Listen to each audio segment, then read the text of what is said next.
Hello guys, আসসালামু আলাইকুম। সবাই কেমন আছেন? এই তো আমি নিয়ে এলাম কাঁঠালের রসের পিঠা বানাবো। মুড়ি তৈরি করতে চাউলের আটা বা ময়দা দুটার মধ্যে একটা নিলেই চলবে এবং পরিমাণ মতো চিনি দিতে হবে। দিয়ে আগে ডোটা তৈরি করে 5 থেকে 10 মিনিট রেস্টে দিতে হবে। এই তো আমার তৈরি শেষ।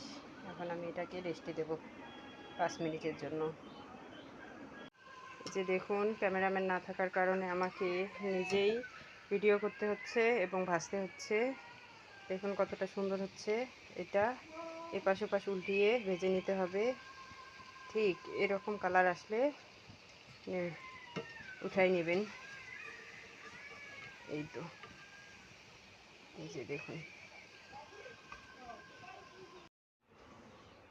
এই তো রেডি হয়ে গেল আমার কাঁঠালের বড়া। দেখুন কতটা সুন্দর লাগতেছে।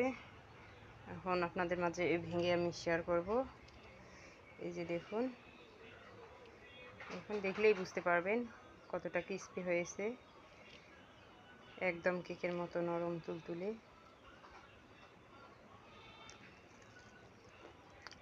ওয়াও, সেই স্বাদ।